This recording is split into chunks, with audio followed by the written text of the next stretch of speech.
आज का session start करते हैं और सेशन जी का सर। प्रारंभ मैं एक दोहे से करना चाहूँगा। ये बहुत ही इंस्पायरिंग दोहा है, आपको अच्छा लगेगा।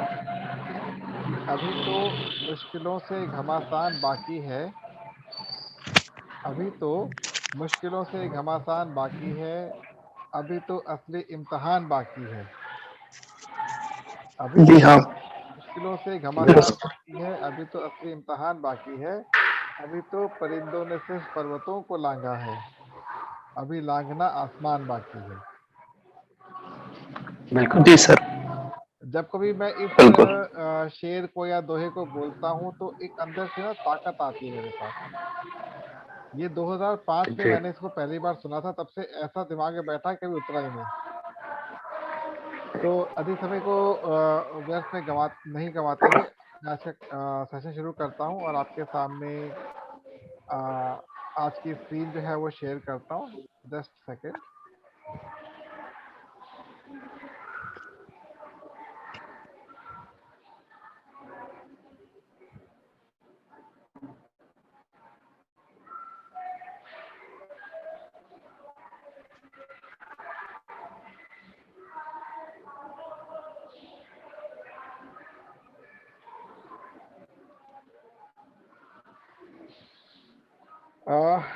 आज का हमारा जो सेशन है, इसको समझना हमारे लिए कई कारणों से महत्वपूर्ण है, जिसको हम कहते हैं प्रोफेशन या पेशा। हर व्यक्ति आज की डेट में किसी न किसी प्रोफेशन से या पेशे से जुड़ने के लिए प्रयास कर रहा है, परंतु पेशा कैसा होना चाहिए इसके विषय में जानकारी शायद किसी को भी नहीं है। इसको एक सिंगल लाइन से यहाँ पे डिफाइन किया गया है, एक स्थिर करियर का होना। मतलब एक स्टेबल करियर का होना बहुत ज़रूरी है, जिसमें आप यदि आज काम करें तो भविष्य आपका सुरक्षित हो। अब अगर डेफिनेशन की बात करें तो आता है, हम सभी अपने नियमित जीवन में कोई ना कोई वस्तु प्राप्त करने के लिए जो कार्य कर रहे हैं, वह या तो नकद या वस्तु के रूप में होता है। इसे सामान्य रूप से एक पेशा या हमारे करियर के रूप में जाना जाता है। हमारे करियर को चुनने के कई तरीके हैं। आप अपना जब व्यवसाय चूज करते हो तो बहुत सारे तरीके होते हैं। एक करियर हमेशा ज्ञान और कौशल पर निर्भर करता है, जिसे हमें बाजार के साथ साझा करना होता है। आपके पास जो भी स्किल्स होती हैं, अगर आप बाजार से वो शेयर करते हैं तो बाजार से आपको उसके पीछे में कुछ ना कुछ रिवर्स मिलता है। अब डेफिनेशन की बात करके आगे बढ़ते हैं। हम में से प्रत्येक हमेशा एक ऐसा करियर चुनने की कोशिश कर रहा है, जैसे कि जो कि लचीला हो, फ्लेक्सिबल हो, स्थिर मतलब स्टेबल हो, सुरक्षित मतलब सिक्योर हो, दूरदृष्टि का एक विजन हो, लंबी दूरी को देखने का कि आज से 10 साल बाद या 20 साल कर क्या सकते हैं। हमारी रुचि से संबंधित मतलब हमारा जो टेस्ट है उससे मिलता हुआ होना चाहिए। उसमें यूनिकनेस होनी चाहिए, मतलब अपने में एक अलग सी मतलब गरिमा लेकर चलना चाहिए, और बहुत कुछ व्यक्ति की पसंद पर भी निर्भर करता है। अब काम का माहौल कैसा होना चाहिए? जिस क्षेत्र में हम एक कर्मचारी के रूप में काम कर रहे हैं, वह हमारा काम करने का माहौल होता है। देखिए, कभी भी कोई भी कंपनी जिससे भी आप जुड़ते हैं या ऑर्गेनाइजेशन जुड़ते हैं, कभी खराब नहीं होती है। वहाँ पर काम भी खराब नहीं होता है, ना ही उसके उत्पाद खराब होते हैं, बट अगर माहौल खराब हो गया, आप कभी भी वहाँ पर टिक नहीं पाएंगे। तो माहौल होना कैसा चाहिए? अनुकूल मतलब फ्रेंडली होना चाहिए आपके लिए। स्वस्थ मतलब हेल्दी, मतलब आप वहाँ पर जाए तो आपको बहुत ही अच्छा लगना चाहिए। जिससे भी आप बात करें, आपके अंदर एक पॉजिटिव फीलिंग आनी चाहिए। अब आता है समायोजित करने में आसान, मतलब आराम से वहाँ पर आप अपने आप को एकोमोडेट कर सकें। इसका बहुत अच्छा एग्जाम्पल आता है, जब किसी की शादी होती है, वो लड़की जब अपने ससुराल में जाती है, तो उसके अंदर एक प्रकार की इच्छा होती है कि परिवार मुझे अपना समझे, अपना माने। अब उसके ससुराल वाले उसको या तो एकोमोडेट करेंगे या फिर एक्यूमुलेट करेंगे, जिसको हम क्या कहते हैं, रैगिंग भी कहते हैं। पर यहाँ पे हमें क्या करना है, एकोमोडेट करने की फैसिलिटी होनी चाहिए, जो नए विचारों का स्वागत करता है। जैसे हमारे लर्नर कॉर्पोरेशन का जैसे पिछले सेशन में बताया था, हम सबके विचारों को सम्मान देंगे। होता क्या लगता है कि हमारा हर एक एंटरप्रेन्योर जो है वो एक नई दिशा में हमको लेकर जा सके। इसका लाइव एग्जांपल है गूगल। गूगल जब शुरुआत हुई थी तो सर्च इंजन के रूप में था केवल, फिर उसमें ईमेल के एडिशन हुआ और धीरे-धीरे करते-करते आज गूगल विश्व का सबसे बड़ा आईटी का उद्योग एक बना हुआ है। अगला आता है जो सभी समस्याओं पर को ध्यान में रखे। आपके साथ जो भी प्रॉब्लम्स आ रही हैं या उसकी अपनी प्रॉब्लम को देखे कि होना हो क्या सकता है, हम क्या कर सकते हैं। अतिरिक्त बहुत सारी चीज़ें और भी होती हैं। अब इनकम की बात करते हैं, क्योंकि हम किसी भी पेशे को अल्टीमेटली अपनी इनकम से जोड़ के चलते हैं। यदि कोई किसी संगठन के लिए अपनी सेवाओं को साझा कर रहा है, तो उसे एक स्वस्थ आय के साथ पुरस्कृत किया जाना चाहिए, जिसे वेतन कहा जाता है। सामान्य भाषा में सैलरी भी कहते हैं इसको। अगर सैलरी नहीं मिल रही तो मज़ा नहीं आता काम करने का, बट हमारे यहाँ पर सैलरी नाम से अभी ऐसा कुछ हमने कॉन्सेप्ट ढूँढा ही नहीं, क्योंकि हम ढूँढ रहे कुछ मिल जाए हमको। एक कर्मचारी के वेतन में समय पर वृद्धि की जानी चाहिए। अगर आप एक कर्मचारी हैं तो आपके समय के साथ-साथ आपको प्रमोशन मिलना आवश्यक होता है। इसे एक कर्मचारी की बुनियादी ज़रूरतों को पूरा करना चाहिए। जो भी आपकी आय आपको मिल रही है, उसमें आपको आपकी जो नीड है, उसको पूरा करने की क्षमता होनी चाहिए। आय और व्यय, अगर मैं आपसे यहाँ पर इस छोटी-सी बात को लेकर इकोनॉमिक्स को जोड़ता हूँ, तो इकोनॉमिक्स का जो फाउंडेशन है, इसको अर्थशास्त्र कहते हैं, वो आता है डिमांड और सप्लाई के ऊपर।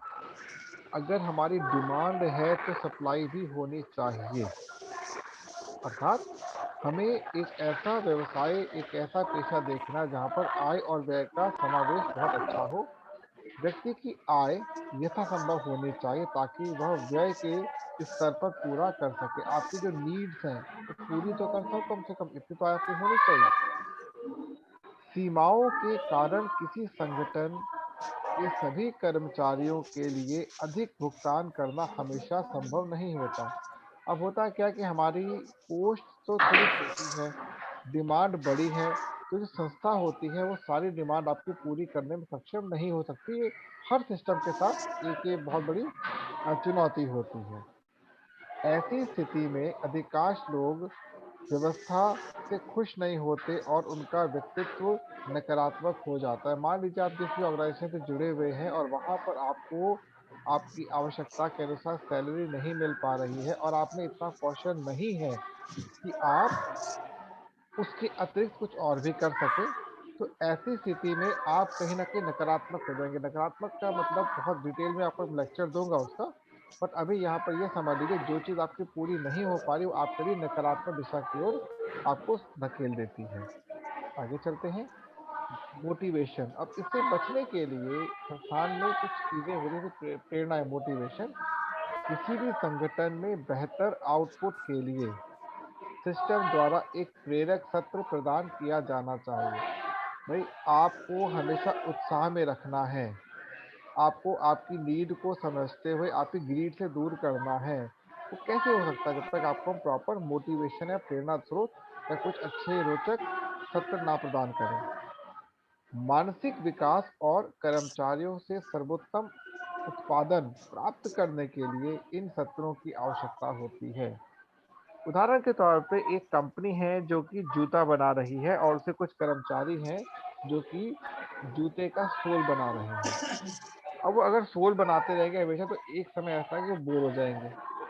तो उनको समय-समय पर जो सोल बना रहा है उसको फीता बनाने के लिए कहा जा सकता है या फीता बनाने को डब्बा बनाने के लिए कहा जा सकता है, ताकि थोड़ा रोटेशन होती है, इससे भी उनका थोड़ा-सा ध्यान भटकता है और कुछ और करने का प्रयास करते हैं। समय-समय पर उनके साथ कुछ सेशन ऐसे किए जाते हैं, जिससे उनका मनोरंजन भी हो सके। तो इस प्रकार की चीज़ें होती हैं आपके मानसिक विकास के अंदर बढ़ोतरी के लिए भी। अब इसमें एक और चीज़ आती है, प्रोत्साहन या फिर पदोन्नति जिसे कहते हैं, इंसेंटिव दिए जाते हैं, प्रमोशंस दिए जाते हैं। किसी संगठन के प्रत्येक कर्मचारी को प्रोत्साहन और पदोन्नति के संदर्भ में प्रोत्साहन की आवश्यकता होती है। मान लीजिए आपने किसी संस्थान के लिए कोई अच्छा काम किया है, तो संस्थान के जो प्रबंधक हैं उनको आपकी पीठ थपथपानी चाहिए कि भाई यस, मिस्टर संदीप या मिस्टर कुणाल या मिस्टर ये वो, आपको हम बहुत एप्रिशिएट करते हैं और आपके भविष्य के लिए हम विशेष ध्यान देंगे। इससे क्या हो, कर्मचारी को खुशी मिलती है। उदाहरण के तौर पे यदि कंपनी का जो बॉस है, अगर 5 मिनट आपके साथ खड़ा भी हो जाता है, yes, you did a very excellent job, उसे खुशी मिलती है, मालिक ने मेरे से आके बात की, तो ये होता है प्रोत्साहन। प्लस समय-समय पर पदोन्नति, यदि आपको लगता है कि हाँ, आपने बड़ा अच्छा काम किया, तो कंपनी को आपके लिए उस विषय में भी सोचना चाहिए। तो ये चीज़ें एक कर्मचारी के कामकाज की गुणवत्ता को बढ़ा सकती हैं और संगठन के बेहतर परिणाम को प्रदान कर सकती हैं। यदि आपको समय-समय पर आपकी पोस्ट की बढ़ोतरी दी जाए तो क्या होगा? Yes, we got something extra. अब चिकित्सा सुविधाएँ, भई व्यक्ति काम कर रहा है, कुछ ना कुछ तो उसको शारीरिक या मानसिक व्याधियाँ या डिजीज़ हो सकती हैं, तो कंपनी का ये उद्देश्य बनता है कि आपके लिए चिकित्सा सुविधाएँ प्रदान की जाएँ।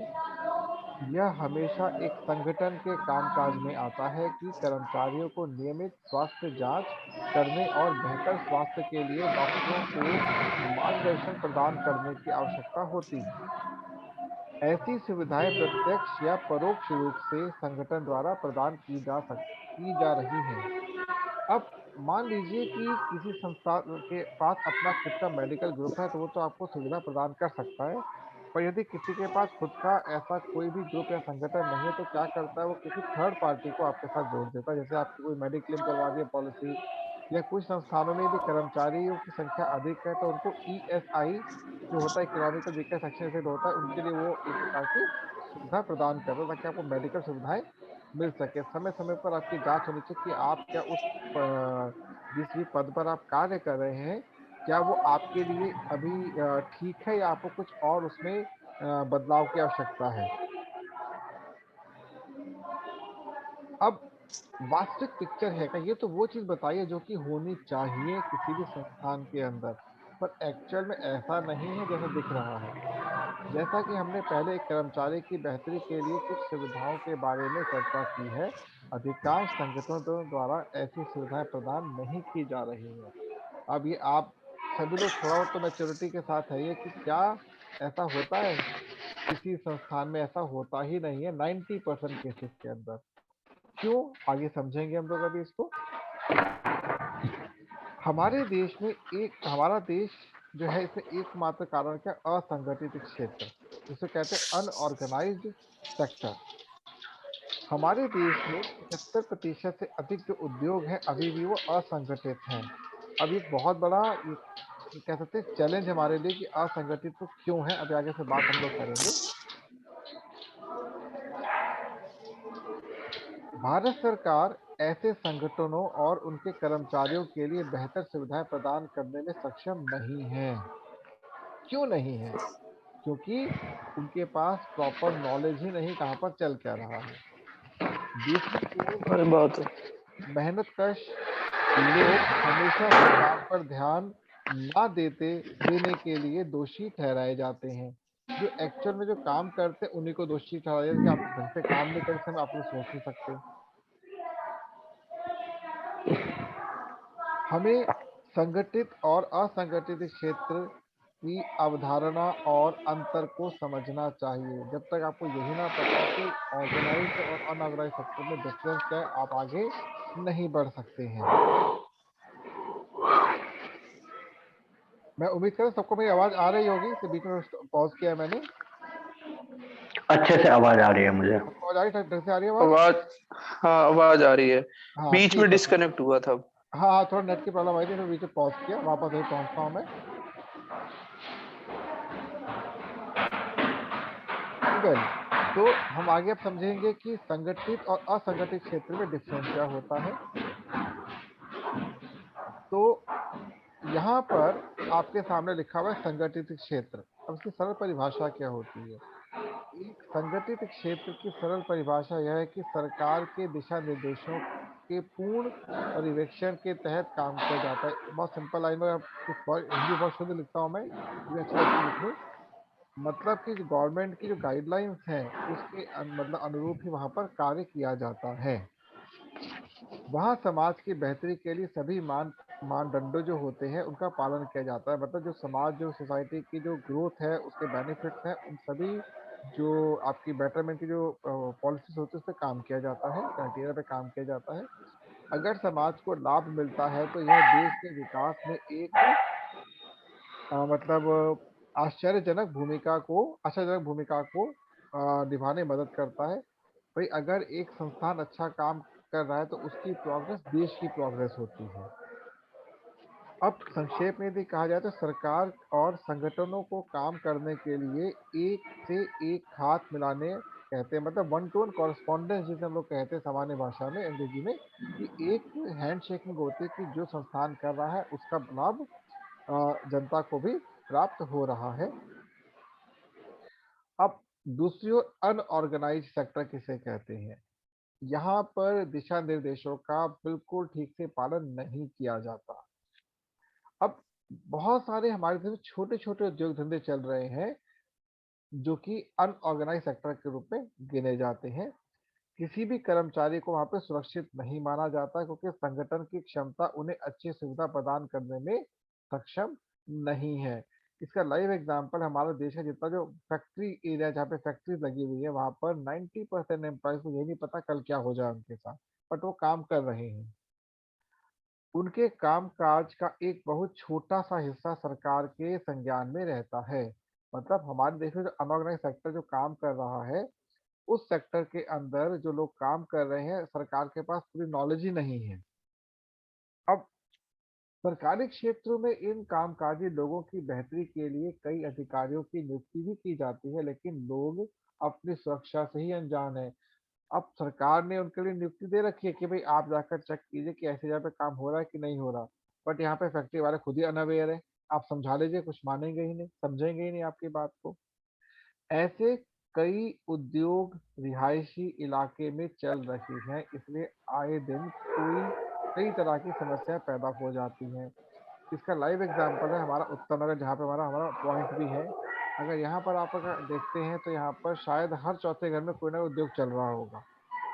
उद्योग के नाम पर शोषण हो रहा है और वहाँ पे पता नहीं हो क्या रहा है, तो समस्या तो पैदा होनी है।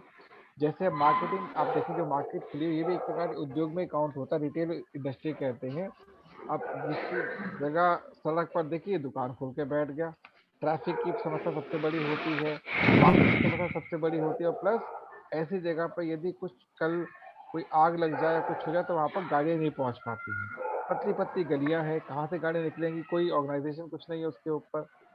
संक्षेप में सरकार और संगठनों के कामकाज में कोई तालमेल ही नहीं है। सरकार को नहीं पता क्या हो रहा है, लोगों को नहीं पता, बस दूसरा ऊपर चलता है, तो कुछ नहीं होता है इसके अंदर। नाउ पार्ट 2 आता है, जिसके अंदर हम कहते हैं विकसित और विकासशील देश। जैसे अभी हमने बात की अभी तक पूरी, अगर इसमें आप में से किसी का भी कोई प्रश्न है तो उसको मुझसे पूछ सकता है, फिर हम आगे बढ़ेंगे। जो भी बताया मैंने आपको सिंपल है, वो बहुत टफ नहीं है इसके अंदर। तो यदि आप सही में कोई बात है। प्रश्न हो इसको लेकर, मैंने फिर से पूछ सकते हैं, ताकि सेकंड पार्ट को हम कंटिन्यू करेंगे फिर। संदीप, भी नहीं है सर। कोई क्वेश्चन नहीं है आपका? नहीं। समझ आ गई सारी बातें? हाँ जी। हाँ कुणाल, आपका कोई प्रश्न है इसके अंदर? बुझी नहीं भी है। हाँ श्रवण जी, आपका क्वेश्चन है इसके अंदर? नहीं। नहीं है ना? नहीं। चलिए ठीक है, हम पार्ट 2 कंटिन्यू करते हैं फिर। ये जो पार्ट 2 है, इसके विषय में आपको मैं शुरू करने से पहले एक चीज बता देता हूँ। क्लास 12th जो बच्चे इकोनॉमिक्स पढ़ रहे हैं उनके कोर्स में इसको पढ़ाया जाता है। विकसित और विकासशील देश, साथ में संगठित और असंगठित क्षेत्र पढ़ाया जा रहा है उसके अंदर। अब पहले हम बात करते हैं डेवलपिंग कंट्री या फिर विकासशील देश किसे कहते हैं। यदि किसी देश में संगठित क्षेत्र 70% से अधिक हो तो उस देश को विकसित देश कहा जाता है या माना जाना चाहिए। दूसरी ओर यदि अनुपात को उलट कर दिया जाए, मतलब 70% प्लस क्षेत्र असंगठित हो जाए तो उसे क्या बोला जाएगा? विकासशील देश कहा जाता है। विकास चल रहा है।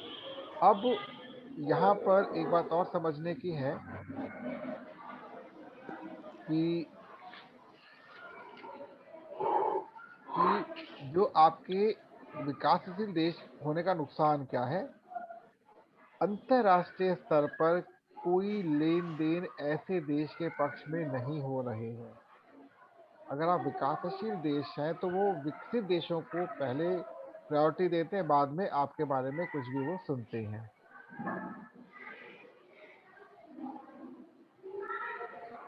नेक्स्ट आपका आता है मुद्रा में अक्सर उतार चढ़ाव होता है। जैसे भारत की जो मुद्रा है, जो रुपए की बात कर रहे हैं, ये हमेशा इसके अंदर फ्लक्चुएशन होती रहती है क्योंकि हम किसी और पर निर्भर कर रहे हैं। रोजगार बुरी तरीके से प्रभावित होता है। क्यों? असंगठित क्षेत्र अधिक हैं, तो विकासशील देशों के अंदर ऐसे केस में रोजगार उत्पन्न नहीं किए जा पाते हैं। छोटे प्रकार की परियोजनाओं में अधिक पैसा खर्च होता है। जैसे मैंने बताया कि एक व्यवसाय जो आपका रिहायशी इलाकों में चल रहा है, अगर किसी योजना को वहाँ पर लाया भी जाएगा तो खर्चा अधिक हो जाता है। तो बहुत सी चुनौतियों का यहाँ पर सामना भी करना पड़ता है। अब एक विकसित देश का लाभ क्या होता है? इसमें अधिक आत्म सशक्तिकरण होता है।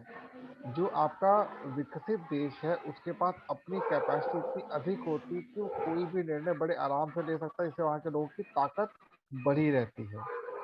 लोगों की क्रय शक्ति अधिक होती है। सबसे इम्पोर्टेंट पॉइंट है कि आपकी परचेज पावर बहुत ज़्यादा होती है, और जिस भी देश में परचेज पावर बढ़ जाती है वो देश ऑटोमेटिकली प्रोग्रेस करता है। लेन देन अधिक पारदर्शी होते हैं क्योंकि यहाँ पर अधिकांश जो आप पेमेंट करते हैं वो ऑनलाइन करते हैं, ऑफलाइन नहीं करते हैं। बस बहुत छोटे लेवल पे जो होता है वो आप पेमेंट कर देते हैं, बट अदरवाइज आप मैक्सिमम ऑनलाइन करते हैं। देश के लोगों की जीवन शैली स्वस्थ होती है। जब लोगों के पास परचेज पावर होगी तो बड़े इजीली वो हेल्थ का बेनिफिट अपने बेस पे उठा सकते हैं, कहीं पर टूरिज्म पे जा सकते हैं, बहुत आराम से लाइफ बहुत इजी रहती है। सरकार की नीतियों से देश का प्रत्येक नागरिक अधिक लाभान्वित रहता है। जो सरकार नीतियां हमको प्रदान कर रही है उससे देश अधिक लाभ उठा सकता है। अब विकासशील देश के लोगों के सामने आने वाली समस्याएं। अब समस्याएं कौन सी? जो विकासशील देश है, कई कार्यों के लिए उन्हें समझौता करना पड़ता है। जैसे आज की तारीख में बहुत सारे रिसोर्सेस हम तक नहीं पहुंच पा रहे हैं। दिल्ली में है तो आपको रिसोर्सेज को लेना थोड़ा आसान भी है क्योंकि पैसा खर्च करके ले सकते हैं। जैसे दूर से आप पार किसी इंटीरियर में जाते हैं, वहाँ पे रिसोर्सेज ही उपलब्ध नहीं है। नियमित रोजगार क्षेत्र सरकारी क्षेत्रों द्वारा उत्पन्न नहीं किए जा सकते क्योंकि भाई सरकार की लिमिटेशन है, वो रोजगार आपके लिए नहीं पैदा कर सकती है। बेरोजगारी की दर इतनी अधिक है कि अधिकतम लोग बहुत कम वेतन के पैकेज पर काम करने के लिए मजबूर हैं। आज की डेट में अगर बात करता हूँ 2001 की बात करता हूँ, उससे पहले की बात करता हूँ, तो वहाँ पर जो रोजगार के समय जो लोगों को वेतन मिलता था, आज भी वही वेतन मिल रहा है, लोग काम कर रहे हैं। 8,000, 10,000, 20,000, 25 लोग अपने आप को जूझ रहे हैं काम करने के लिए। बहुत उच्च स्तर का शोषण होता है। सरकार ने नियम बना रखा कि 8 घंटे से ऊपर आप किसी से काम नहीं ले सकते, बट आप सामान्य तौर पर देखें तो 9 घंटे, 10 घंटे, 11 घंटे तक काम कर रहे हैं और उनको वेतन उस हिसाब से नहीं मिल पा रहा है। जिसका लाइव एग्जांपल है सिक्योरिटी गार्ड।